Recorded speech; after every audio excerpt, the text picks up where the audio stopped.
Good morning. Ngasigi message haipeta yeng minarase ko hadi card om ko kanya log thue ko hana hadi C card number 1 lere 2 lere 3 lere ko hadi 1 2 3 sidagi hadi amamam khanbiro ko ishana ado ahamba khanba ngai yeng minarase ko ahamba khanba ngai se 3 of 1 saina hai ko sida hadi kenoma hajik ai se thabak ama ngai ri ko hadi thabak natraga mi hadi aina khaliba pot to hai tar ko nang ngai ri ba pot to hadi afaba rom da la kani ko hadi positive notes from the high tare ko hari ngai ri poto positive result from the la kani ba hari nang ngai ri ba poto ko aduna hari kemten sathi bi gano soidana mai pa kani aduga number 2 khan bangai ko number 2 khan bangai se kitang keno tawe hari ngasi gi oina di hari section bio thabai nga cha thokko matam da ko especially gari gumba thobo ko pa ngai oiraga di ko khara section bio cha thokko tokpa da ko aduga ngasi gumba se hari pesang sa gumba kemta pithok bi gano mingon da ko aduga ahum subai ko haidi 6 of pentacles ko 6 of pentacles se sidasu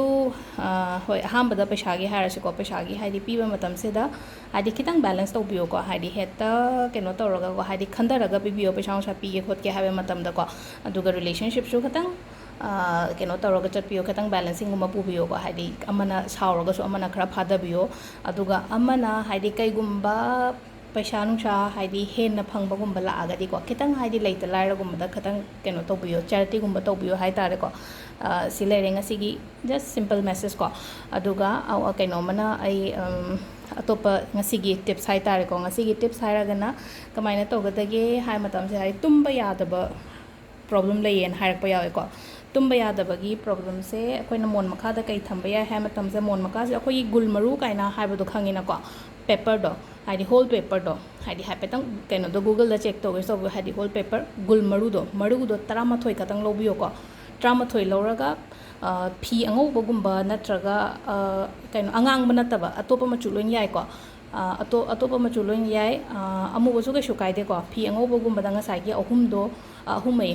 taramathoi do adu do happy raga natraga haidi plastic ta zip to plastic leina ko shana ke ka hapagi lebado aduda maru taramathoi hapaga mon makha da thambiyo ko numit 40 days kumba thambiyo ko haidi tumba yadabagi ke problem leba mayam do adu dum phagani ko aduga amana relationship ki matang dan harse ko relationship ki matang de na kamai to khada akoi elaichi khange na ko elaichi kitang sangtak tabado adu do taramathoi khatang lobiyo adu su chap manana haidi zip kumba plastic zip panda amada adu su hapaga mon makha da thambiyo at least 40 days ko haidi nangi relationship ta haidi pau phauna daba natraga kenoma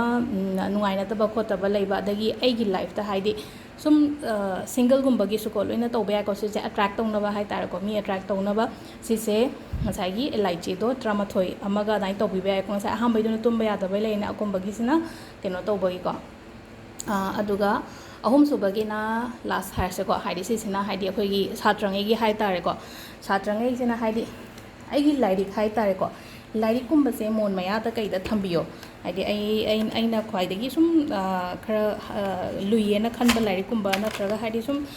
ai na hoji hoji pari ba lairik kum ba do haidi mon maya da kai da thambiyo adu mon maya da thamme haraga lairik pa da ba khota bi thobi ganu ko adi mon maya da thamo haidi adugi energy adugi keno do hai tar ko vibration do haidi nangna hippe ba nangi ko maya do leraga di nangonda changna bagi wari ni ko adu na sigi ahum sina ngasigi tips hai tar ko